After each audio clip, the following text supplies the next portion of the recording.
here at the Peacock for a little catch-up with the Governor, master of the Peacock Empire. How are you, sir? I'm fine, Richard. How are you?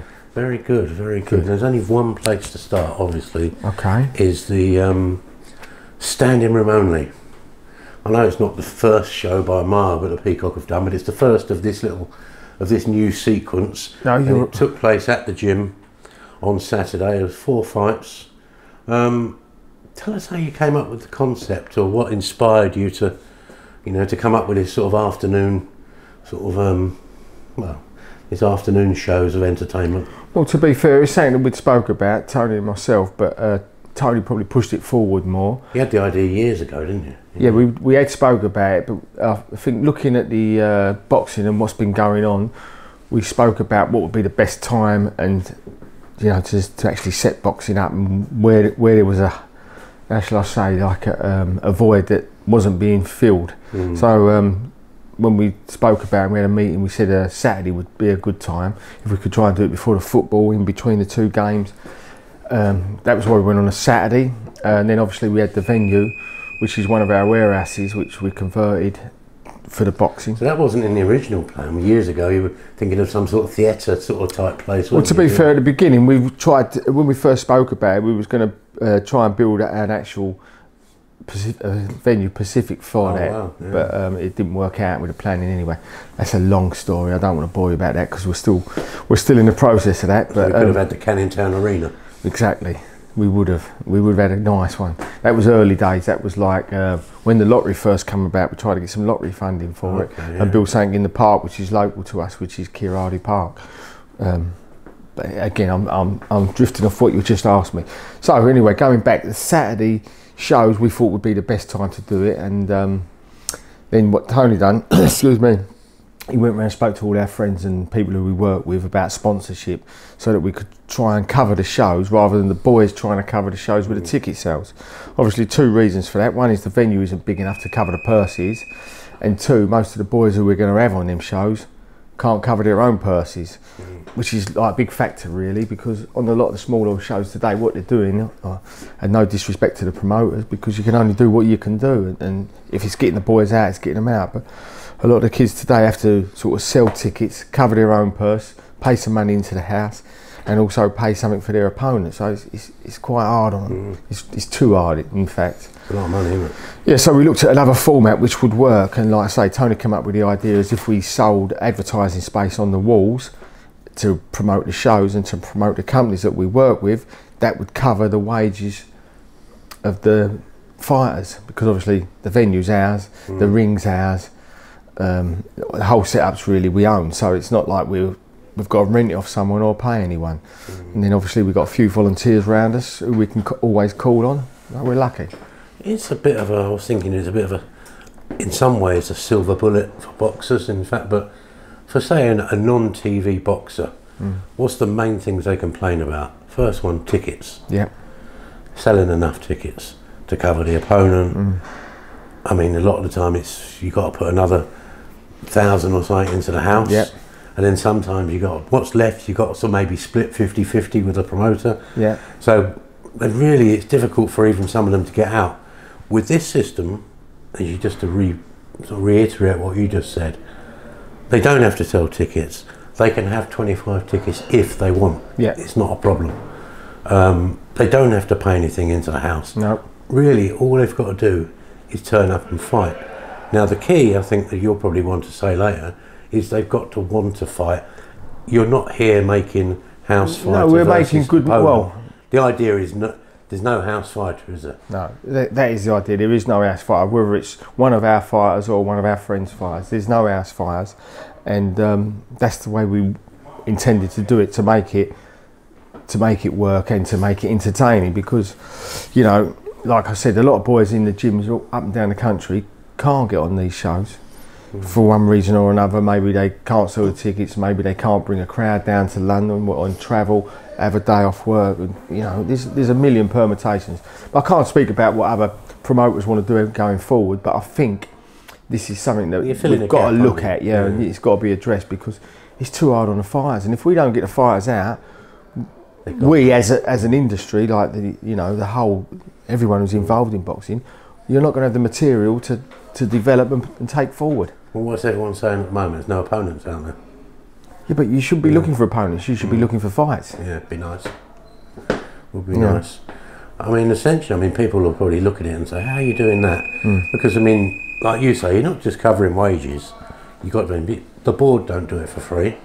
No. The ambulance. No, everything has to be paid for. The ambulance and the doctors don't do it for free. So 100%. You know, your sponsors have really stepped up to the plate. Well, the sponsors have stepped up to the plate, but also, you know, I don't want to keep going on about it, but Tony done a good job with working out how we could sell the walls, how we could make the walls of the venue pay for the show. And then he went round to all our friends and, you know, and people we work with, as I said, I don't want to keep repeating myself, and asked if they'd put so much money in to cover the shows or buy that bit of wall space. Funded 8 shows, haven't you? Yeah, 6 shows we got done. 6 shows we got done, yeah.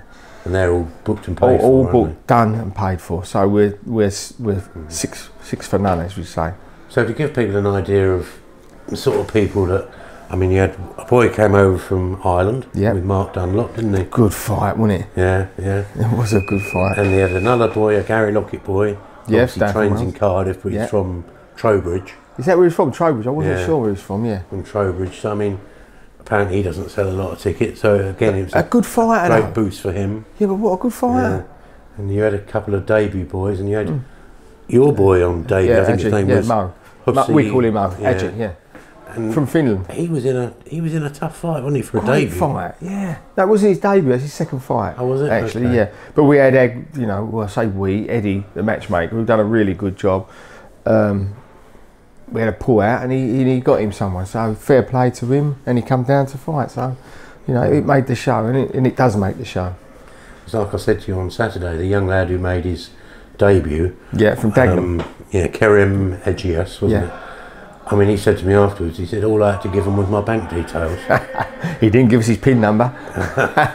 Well, that's, you know, I mean, he really, well, I mean, he was bowled over with it. Oh, no, listen, again, he come and had a real fight. So, you know, you can't, you know, I'm not taking nothing away from anyone who gets in the ring, but I'm saying they was like well matched. And if the public see good matches, they will come, you know. Have you noticed an upturn in interest? I mean, it was essentially a bit of a soft launch on Saturday. We didn't really have everything in place, sort of social media wise and publicity wise. As I said, we got. I think now is the phone starting to ring a bit more with people going, "Oh, I heard about this thing," you know. Yeah, well, like I said, we've directed everyone to the matchmaker to sort of like say who they've got, what they want to do, and he'll take a list of names. The first one, we wasn't sure if we was going to get the date because there were so many shows in this month, and then we got the blessing from the board at not the last minute, sort of like 3 or 4 weeks out, shall we say. So we could have gone, oh, we won't do that show, we'll roll it over to the 8th. But to be fair, we sort of, I've had everything in place. We wanted to put a show on so that we could sort out all the bogies and all the things that we need to tweak and we need to get right. Yeah, so it didn't do us no harm. Do you know what I mean? It's up and running now. We know the venue works. Even though, like you said, we've used the venue before for amateur shows, and they've been good little shows. But professionals, it's still a boxing show, but it's slightly different. There's, you know, nothing wrong with a soft launch, is there? Just to iron things out and test the system. Exactly. Well, we've sorted all the I think we've sorted all the bogies out, and we know what works and what we need to tweak and what don't really suit. But there wasn't too many problems. I mean, the security was good, the crowd was good. The seating arrangement worked. Yeah, everything seemed to be okay. What have you determined though? Is there anything you've looked at and thought, next time I want to just change that a little bit? Well, I think we're going to change a little bit, a couple of the things with the way that we're going to broadcast it, as in put it on YouTube or whatever method we decide. I think we was talking about putting microphone into the hall so that you can actually hear the crowd and. Not being funny, but you can hear the punches going in. Yeah. It makes a real difference because it's a small hall. You could really hear and feel some of them shots going in. So I think that would be a good thing to get onto the onto the site. We're also going to change the way that the interviewers do it, as in we're not going to have the picture of Denzel and Lewis, my nephew, on the screen while the boxing's on. That'll only be on in between rounds. So just like little things like that, you know, like, and like I say, the changing rooms, the whip worked well, everything went perfect. You turn the heating down a little bit, I think, next time. It was like a furnace in there. Was it too hot? Was it? Well, we got complaints that it was cold, so you can't keep everyone I suppose happy. the building's been, like you said, it was freezing when you got in it because the building's probably not been used for so long. No, well, we ain't been in there for, well, like I say, probably 2.5 years. We ain't really used that building. Yeah. So, you know, it took a little bit of a lot of work, and you know. Got to say though, the place looked great, didn't it? I mean, Yeah, I think it will go. Like you say, if the kids can do their 25 tickets, if they can't, they can't. But if you get a crowd, a crowd supporting a fight, the feed back off the TV will be amazing. Yeah, I mean, you think if eventually you're going to have like a couple of Essex boys on the card and all that, Yeah. they're going to start bringing people, aren't they? So. Well, and not too far to go. Hopefully so, and then the kids who come from up the road, and please God, they all come and enjoy it. But if they can't get their crowd to come, then at least they'll be able to watch it live on YouTube. I mean, that is one thing for you to probably get across. This is open to everybody, isn't it? It's not just your sort of friends and associates, isn't it? Listen, I'll say it again, and sorry to talk over you, Richard. I'll say it again. There is no house fighters on these shows. There ain't no house corner. There's a red corner and a blue corner. There's 2 changing rooms, but that's obvious.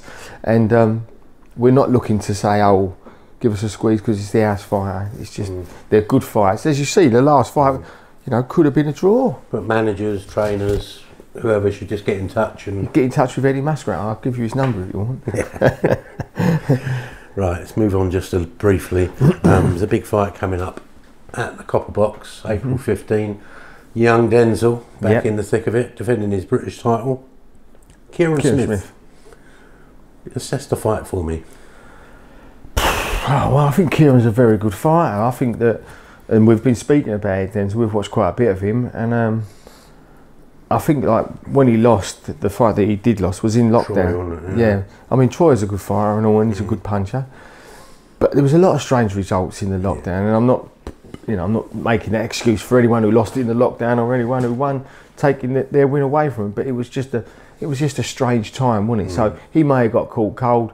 He was doing well in the fight, wasn't he? He was, but it's a funny atmosphere in the hall. Yeah. It was half like most of the fights were like spars, in the respect that there wasn't that atmosphere in there. There was no edge, was there? There was no edge. I don't know the real wording for it, but there was a few strange results and a few fights just didn't go how you'd think they did. But he was very he's a good fighter. Very highly regarded fella coming through. I mean, they struggle to get in fights, which generally suggests he's pretty good sometimes. No, I can see that. Listen, there ain't no easy fights at British level. There just ain't. Stylistically, how will it match up? I think it's going to match up really well. Yeah, I think they're going to gel. I mean, we've been lucky. We've been out. I don't want to say it, that's what it works out, but we've been lucky to be able to replicate his style of fighting with the boys that we've got here, and we've been to a couple of other gyms. But we've been all right. I think it's going to be a good fight. You've used the fail boys a little bit, haven't you? Quite a bit, yeah. Because I mean, like Kieran. I mean, Kieran's come up a weight, hasn't he? Sort of. And just finally, Chris got back with a win a few weeks ago. Yeah, really enjoyable. He had a little bit of a dramatic first round, and I think his hooter went again, didn't it? But but I mean, he pulled it round very, very swiftly and brutally. He did. It was. Listen, I personally, I thought it was a really exciting fight. I thought it was the right match for Chris. I thought it was a good fight to re-establish him, because people actually spoke about it and talked about what a good fight it was. That's boxing. And he did it at Bantam, didn't he? He did it at Bantam. That's where he's going to be campaigning now. Yeah. I think there'd be nice, good openings for him there. Yeah, I think there's. Listen, I think if you're an exciting fighter in any weight division, there's always openings for you. And Chris is an exciting fighter, really. That's, there's not many kids down at his weight that can punch like him. All right, Gov. Thank you for the catch up. Thank you, Richard. All right, thanks to everyone for watching. We will see you very soon. You certainly will.